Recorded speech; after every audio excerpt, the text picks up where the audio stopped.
सभी चिकित्सक गणों को नमस्कार। मैं डॉक्टर अखिलेश नारायण सिंह, नारायण हर्बल स्पैजरी का डायरेक्टर। आज NHEH BSc कोर्स में हम रेस्पिरेटरी सिस्टम को रीड करेंगे, कंसेप्ट समझेंगे कि खांसी क्या है, प्लूरेसी क्या है, इसके विभिन्न प्रकार के खांसी के डेफिनेशंस होते हैं, तो इन्हें हम जानेंगे और कैसे स्टेथोस्कोप से हम लंग्स को चेक करते हैं। ये एक छोटा सा मैंने प्रयास किया कि इलेक्ट्रोहोम्योपैथी चिकित्सकों को रेफरेंस सीरीज़ के माध्यम से जो चिकित्सकीय कार्य किया जाना चाहिए वो किस प्रकार से किया जाना चाहिए, जिसमें अगर कोई एक नया चिकित्सक है, जैसे 10th पास करता है या 12th पास करता है और उसको लगता है कि मुझे इलेक्ट्रोहोम्योपैथी चिकित्सा विज्ञान में अपना फ्यूचर ब्राइट करना चाहिए, तो किस प्रकार से करें। इसमें सबसे पहली चीज़ आती है कि हम डिजीज़ वाइज उसके कंसेप्ट को जानें, सबसे पहला चीज़।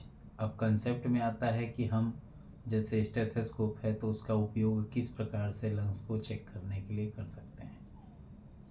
तो ये तो तब बात आती है कि हम डिजीज़ को जानते हैं, लेकिन अगर हम बोलें कि स्टेथोस्कोप से मिलने वाले साउंड्स का मीनिंग क्या होता है और कहाँ चेक किया जाता है, तो वो चिकित्सक गण बोलेंगे किस टाइप का सवाल कर रहे हैं।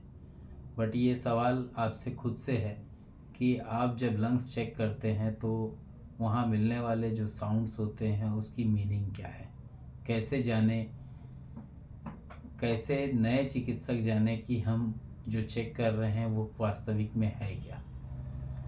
तो इसी संबंध में हम NHEH BSc कोर्स के माध्यम से खांसी, कफ या कास जिसको कहा जाता है, इसका अगर हम परिचय दें तो सामान्य भाषा में हम खांसी, कास, खांग या अंग्रेजी शब्द में इसको हम कफ के नाम से जानते हैं। परिचय: जिस विकार में रोगी बार बार खांसता है और सूखी खांसी आती है या गले से बलगम निकलता है, वह कास है, दैट मीन्स कफ है। सामान्य व्यवहार में कास को शुष्क काश या आर्द्र मतलब गीली कास दो प्रकार से देखा जा सकता है। लंग्स के रोगों में ये सर्वप्रमुख लक्षण है कि श्वास मार्ग में या लंग्स में स्थित हो लंग्स के जो एक्सटर्नल डिस्चार्ज होता है वो श्वास अवरोधक होता है, और ये जो पदार्थ होता है ये स्लेस्मिक म्यूकस लेकर के होता है।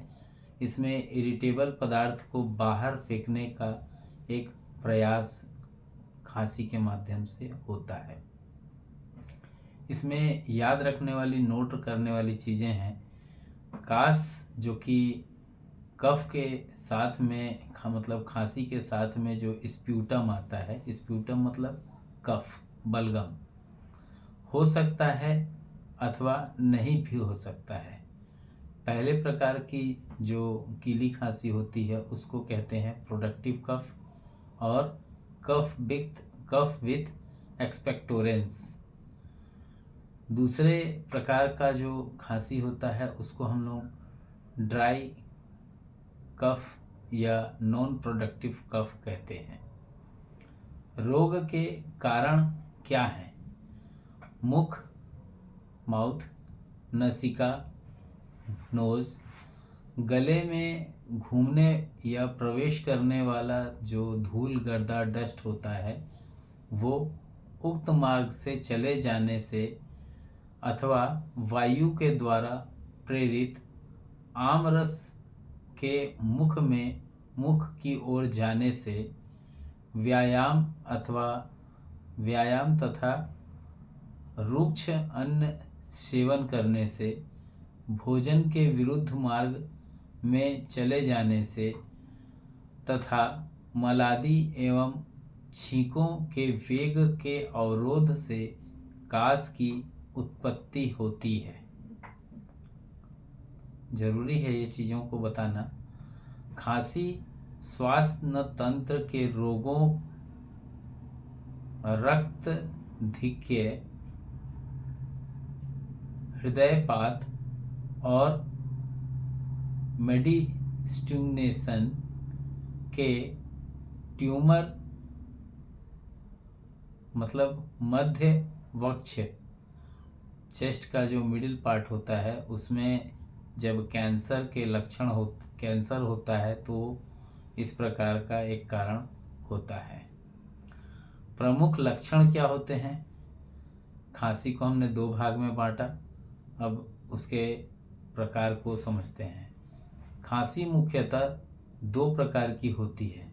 एक शुष्क खांसी, काश में कफ प्रेषक न होने के बार बार सूखी खांसी होना, छाती में दर्द होना, सिर, शंख, उदर और उसके अलावा में प्रेशर में सूल मतलब पेन होना,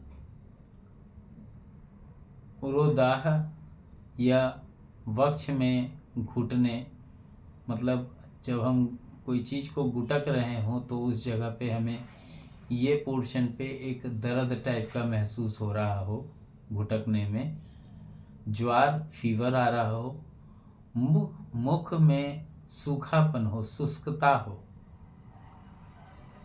उसमें स्वर जो है वो भेदन टाइप के हों, गरगराहट टाइप का, गला बैठे टाइप का हो, प्यास की अधिकता हो, मुंह में कड़वापन रहता हो, स्वर भेद हो या इससे रिलेटेड कोई लक्षण हो सकते हैं। और सेकंड जो है ये है उपाधि अथवा अद्राकाश, या यूं कहें कि नॉन प्रोडक्टिव कफ। तो ये काश में बार बार खांसी आना, बहुत सारा गाढ़ा कफ निकलना, मुंह से कफ वात रहना, दिन भर आलस्य, सिर दर्द होना, क्षुधानाशक तथा शरीर के गुरुत्व आदि, मतलब आपकी बॉडी कहीं जा रही है और आप कहीं और चल रहे हैं, ऐसा भी होता है। कफ का जो लक्षण है तथा दूसरी ओर यह स्वतंत्र रोग भी है, क्योंकि दोनों प्रकार की अवस्थाएं उत्पन्न होती हैं। अनेक रोगों में कफ का एक लक्षण या उपद्रव के रूप में देखने को मिलता है। जहाँ एक यह व्याधि है का स्वरूप होता है, वहाँ इसके लक्षण, अवस्था और दोषानुसार रूप जो होती है वो भी आदि रहेगा, ध्यान में रखिएगा। और इसका जो निदान होता है वो चिकित्सक के पास अभिप्रेत होता है। खांसी आया तो खांस लेना चाहिए, ये नॉन प्रोडक्टिव कफ नहीं है, सूखी खांसी नहीं है, गीली खांसी है, बलगम बनते हैं, निकल नहीं रहा है, निकल जाएगा धीरे से।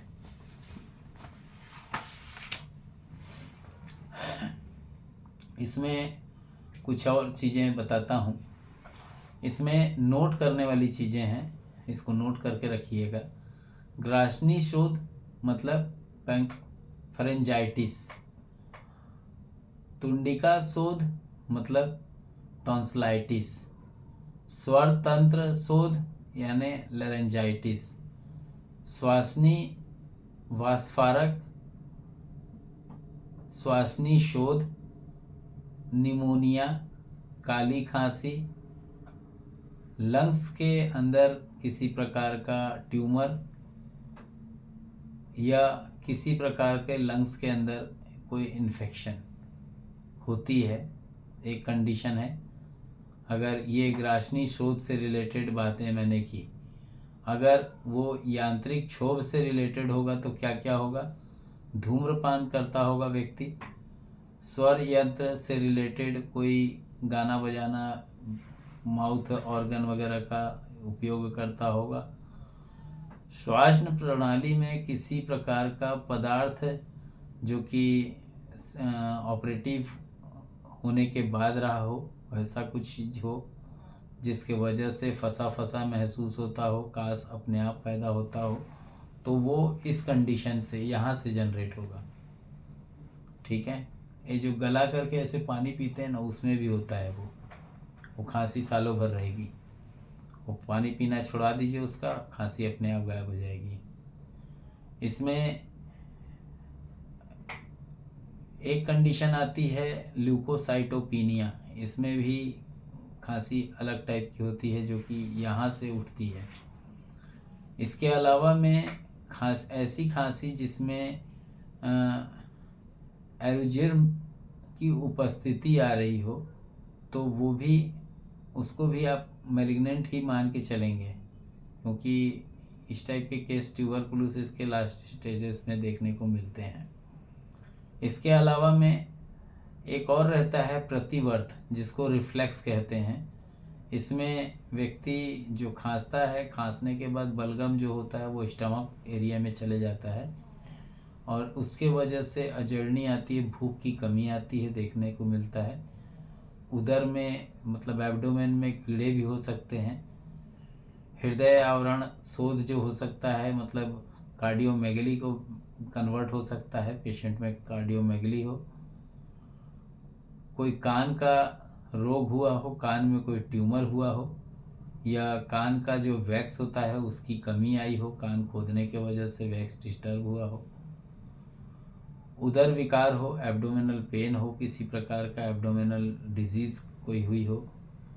लीवर से related hepatitis C, hepatitis B या सिरोसिस ऑफ लीवर हो व्यक्ति को, तो ऐसे कंडीशन में खांसी की उत्पत्ति हो सकती है। रोग की पहचान हम कैसे करते हैं? श्वासन तंत्र के जो रोग होते हैं उसमें कफ सबसे अधिक पाया जाने वाला लक्षण है। खांसने पर कफ का निकलना, श्वासनीय शोथ जिसको हम ब्रोंकाइटिस कहते हैं, तमकश श्वास जिसको हम अस्थमा कहते हैं, आदि में देखा जाता है। इस बात का सूचक है कि लंग्स में श्वासनी, जिसको ब्रोंकोस कहना चाहिए या उधर श्वास तंत्र कहना चाहिए, कहीं कोई गड़बड़ी है, विकृति तो जरूर है। दूसरा, शुष्क काश हो तो यह जानकारी मिलती है कि गले या स्वर तंत्र में कहीं रक्तधिक, जिसको हम कंजक्शन कहते हैं, अथवा लंग्स के अंदर किसी प्रकार का इन्फ्लेमेशन हुआ है। तीसरा कंडीशन होता है फेरेंजाइटिस, टॉन्सिल प्रदाह जिसको हम टॉन्सिलाइटिस कहते हैं, तीव्र यानी एक्यूट ब्रोंकाइटिस हुआ हो व्यक्ति को, प्लूरिसी हो या पल्मोनरी ट्यूबरकुलोसिस हो कि प्रारंभिक अवस्था आदि में सूखी खांसी आती है। कान में मैल तथा बच्चों के पेट में विकार में भी सूखी खांसी आती है।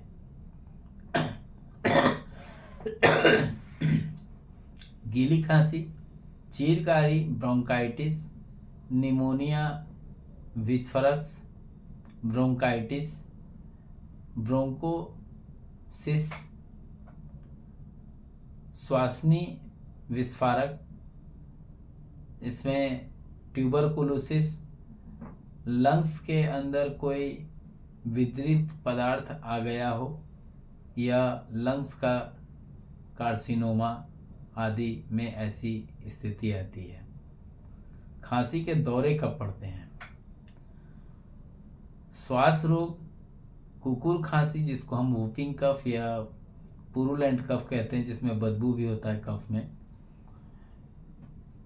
इयोसोनिक फीलिया या इस एक कंडीशन होती है स्नोफीलिया में भी होता है। श्वासनी वस्फार, बढ़ते हुए ट्यूबरकुलोसिस में, श्वासन नलिका का जो कैंसर होता है उसमें खांसी का दौरे आते हैं। कमज़ोर और छोटी खांसी जैसे फुफ्फुस आवरण शोथ, जिसको हम लोग प्लूरिसी कहते हैं, और इसमें पीड़ा के कारण रोगी जोर जोर से नहीं खांस पाता। निमोनिया आदि में फुफ्फुस आवरण मतलब जो लंग्स का जो लोब्स होता है उसमें इन्फ्लेमेशन होता है और ऐसी खांसी आती है। इसमें एक कंडीशन और है, हिस्टीरिया की खांसी जोर से आती है पर उसमें कुछ निकलता नहीं, ध्यान रखिएगा। रोग का परिणाम क्या क्या होता है? वृद्धावस्था में होने वाली सभी प्रकार की खांसियों में याप्य बताया गया है। ट्यूबरकुलोसिस जन्य जो कफ होता है, इसमें क्षीण व्यक्तियों के शरीर में जो शरीर होता है उसका वो नाश कर देता है। बलवान रोगी को भी अगर कभी साध्य या होता है तो स्वाभाविक खांसी फेफड़े से निकलने वाले कफ या स्राव को बाहर निकालने के लिए एक प्राकृतिक साधन है, परंतु जब हम इस साधन का दुरुपयोग करते हैं, अर्थात कफ या स्राव की अनुपस्थिति में भी खांस कर कफ बाहर निकालने की कोशिश करते हैं, तो गले में अनावश्यक क्षोभ उत्पन्न हो जाता है और ये क्षोभ दुष्ट खांसी, क्रोनिक खांसी का मूल कारण होता है। इसमें नोट करने वाली एक बात है, रोगी को यथासंभव खांसना नहीं चाहिए, कोशिश करना चाहिए कि कम से कम खांसे। अत्यधिक बलगम निकलना आधारभूत अच्छा नहीं होता। इच्छा मुंह से निकल गया था, मेरा भी गला सूखने लगा जोर जोर से बोलने से, क्योंकि ये बढ़ी हुई ब्रोंकाइटिस ट्यूबरकुलोसिस की ओर ले जाने वाली होती है। दौरे के रूप में उठने वाली खांसी प्रायः जो दौरा पड़ता है वो खांसी का, वो प्रायः काली खांसी होती है, जिसका विवरण संक्रामक रोग चिकित्सा विभाग में मैंने पहले ही व्हाट इज फीवर में बता चुका हूँ।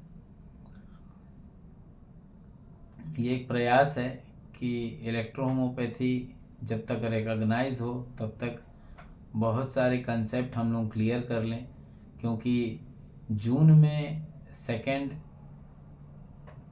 सेमिनार है अपना इस NHEH BSc कोर्स का, और उसके बाद समापन होगा 3 महीने के बाद, और हो सकता है उसके लिए कहीं कोई एक क्लास रखी जाए जहां आप लोगों को आना होगा और अपने सर्टिफिकेट को ग्रहण करना होगा, क्योंकि इसका एग्ज़ाम है मार्च में, एक छोटा सा एग्ज़ाम भी होगा। इसको जो लोग पास करेंगे आगे बिल्कुल सुचारू रूप से करेंगे कोर्स को, और जो नहीं पास होंगे वो भी निरंतर तैयारी करिएगा, क्योंकि जब आप सक्षम होंगे तभी तो मुझे उसका उपभोग मिलेगा, क्योंकि मेरा मानना है कि ज्ञान बांटने से बढ़ता है। ज्ञान छुपा लेने से मेरे साथ चले जाएगा तो फिर वो ज्ञान किस काम का। साथ है तो ठीक, नहीं है तो भी ठीक। कंसेप्ट जो है वो उसका हक, उस पे सभी का हक होता है। ये कहना गलत होगा कि मैं नासक के चिकित्सकों के लिए पढ़ा रहा हूँ। ये कहना सत्य होगा कि अगर जो नॉलेज मुझे है वो नॉलेज हमारे एक एक चिकित्सक बंधुओं को होगा तो इसका उपयोग वो अपने क्लिनिकल प्रैक्टिस में कर सकेंगे। और बाकी रही रेमेडीज़ की, तो रेमेडीज़ तो सभी बनाते हैं, हम भी बनाते हैं, मैन्युफैक्चरर हैं और सही मायने में मैन्युफैक्चरर हैं। तो आइए आगे चलते हैं, चिकित्सा विधि के बारे में थोड़ा सा बात कर लेते हैं। मूल कारण को देकर प्रारंभ की जो लेग्जेटिव्स होती है तथा पसीना लाने वाली जो रेमेडीज़ होती है, जैसे पसीना कौन सी रेमेडी लाती है? बॉडी स्लिम आप लोग यूज़ किए होंगे, फेस टीम वाले। उसमें एक है नो स्वेटिंग। तो अगर नो स्वेटिंग को हम 6th में दे रहे हैं नो स्वेटिंग के लिए, तो उस रेमेडी को अगर हम 4th में देंगे तो क्या होगा? पसीना आना चालू हो जाएगा। और वही 6th में देंगे तो क्या होगा? पसीना रोकने लगेगी। तो इस चीज़ को आप लोगों को समझना होगा, ठीक है। देखो कौन है, मैंने फ़ोन बदल दिया लेकिन फिर भी ना कॉल करने वाला संजीत चक्रवर्ती। अरे भाई, वेस्ट बंगाल से कोई डॉक्टर साहब हैं, संदीप चक्रवर्ती, ठीक है। सैया पर पूर्ण विश्राम, कंप्लीट बेड रेस्ट कराना चाहिए, एक चिकित्सा का विधि है खांसी के पेशेंट के लिए। गर्म जगह पर रखना चाहिए और शीत जगह से व्यक्ति को बचाना चाहिए। पीने के लिए ल्यूक वार्म वाटर, जिसमें गर्म पानी किया हुआ हो और हल्का हल्का सुसुम हो गया हो, तो उसको पीना चाहिए। मूल कारण को दूर करने के बाद खांसी न आए या ना आ सके, उसकी लक्षणिक चिकित्सा जरूर करनी चाहिए। इसमें याद रखने वाली बात है, सामान्य रूप से कफ की चिकित्सा के जो रोगी होते हैं उनकी जो प्रकृति होती है वो बलगम तथा रोग की अवस्था, दोष तथा भेद के अनुसार अनेक औषधियाँ योग में प्रयोग किया जाता है। इसमें सहायक चिकित्सा के तौर पे अगर हम लोग बात करते हैं तो गर्म पानी में आप उबाल करके इन्हेलेशन ले सकते हैं, या NH नेबुलाइज़र इन्हेलेशन सॉल्यूशन है, इसको आप उपयोग कर सकते हैं। इसमें अगर हम बात करते हैं कि उसमें जो बलगम है अगर वो गाढ़ा है और उसको मॉइस्ट करना, मतलब मॉइस्ट कफ है, उसको हमको बाहर निकालना है, तो हम क्या करें? P2 सबसे अच्छी रेमेडी है इसके लिए। इसके अलावा में अगर नई खांसी हो रही हो व्यक्ति को, तो उसमें एक घरेलू नुस्खा है, हल्दी जो होती है उसको गरम चाय जैसा गरम कर लीजिए, उसमें आप तुलसी, अदरक, इसका उपयोग करके उसको आप बना करके 2-3 बार पिएंगे। साथ ही में C13 और RE, अगर लग रहा है गले में घुटा करने में दिक्कत हो रही है तो C3 RE का प्रयोग आप कर सकते हैं। इसमें C13 नहीं, C13 RE का प्रयोग आप कर सकते हैं। ये आपके गले को राहत देगा। 2 से 3 बार आप कर सकते हैं। गार्गल आप कर सकते हैं। इसके अलावा में एक बात का खास ध्यान रखेंगे, कई लोग होशियार होते हैं कि बोले रम मार लेता हूँ तो ठीक हो जाएगा, गम दूर हो जाएगा। गम दूर नहीं होगा, गर्म और ठंडा मिलने से आपकी जो कफ है उसमें बलगम की कैपेसिटी 3 गुना बढ़ जाएगी और ज़्यादा बलगम बनने लगेगा।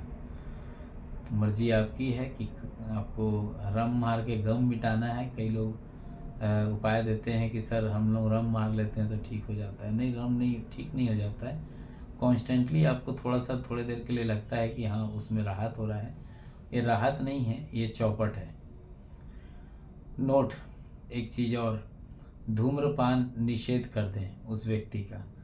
खांसी की चिकित्सा में प्रबंध की अगर बात करते हैं तो ध्यान देने वाली जो बात होती है वो यथासंभव खांसना नहीं चाहिए, और यदि गले में सरसराहट हो रहा हो तो उसको शांत करने के लिए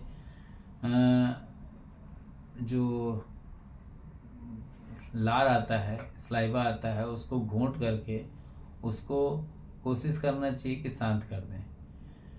यदि मुंह में आप चाहें तो लौंग रख सकते हैं, इससे भी खांसी, लौंग रखेंगे तो लौंग की मुंडी तोड़ देंगे, मुंडी फेंक देंगे, क्योंकि मुंडी जो होती है वो कार्सिनोमा जेनरेटक होती है, उसको नहीं, मुंडी को नहीं खाना चाहिए। उसको कोशिश ये करना चाहिए कि लौंग की मुंडी तोड़ के फेंक दें, उसको मुंह में रखें थोड़ा देर।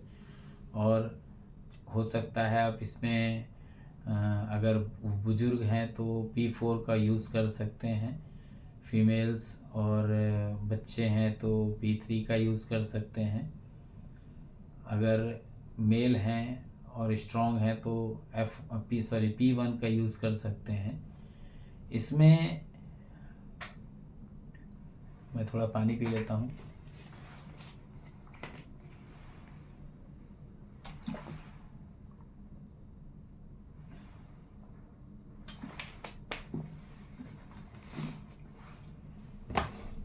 नमक का टुकड़ा चूस सकते हैं, या चूसने की कोई गोली आप उपयोग में ले सकते हैं। इससे खांसी जो होती है वो शांत होती है। विशिष्ट तौर पे चिकित्सा करने के लिए व्यक्ति को इन्फेक्शन की जो प्राइमरी इन्फेक्शन की जो रेमेडी होती है उसको डाइल्यूशन थर्ड में देना चाहिए। डाइल्यूशन थर्ड मतलब डाइल्यूशन थर्ड से बनी हुई डाइल्यूशन थर्ड नहीं, वो 6 हो जाएगी। बेस हो तो उससे 3 बार तोड़िए, जो तीसरा टूटा वो D1 D2 D3 बना। या आप कोई लोग क्रूड भी करते हैं तो क्रूड का जो तीसरा वाला भाग होगा, क्योंकि क्रूड तो खुद में तीसरा नहीं लीजिएगा, उसको दूसरा लीजिएगा, क्योंकि क्रूड जो बोलते हैं वो एक्चुअल में D1 होता है। क्रूड का D1 मतलब D2 हो गया, और क्रूड का D3 मतलब D2 मतलब D3 हो गया एक्चुअल में। तो उसके अनुसार जाइएगा, नहीं तो रिजल्ट कुछ और दिखाई देंगे। इसमें व्यक्ति के लिए जो जीवाणु उत्पन्न हो रहे हैं उसको नष्ट करने के लिए आप एक रेमेडी है, मेलेक्सो में मैंने निकाला है, मेल ESR1। इसको आप यूज़ कर सकते हैं। 50 रुपीज़ MRP है और 23 रुपीज़ में डॉक्टर्स को मिलता है ये। इसके अलावा में कोशिश करना चाहिए कि कफ रिलेटेड जो डिसऑर्डर आ रहे हों उसको, उसके लिए उससे रिलेटेड जो आपकी समझ के अनुसार है, या आप पेटेंट प्रोडक्ट किसी कंपनी का यूज़ करते हैं तो उसका यूज़ आप कर सकते हैं।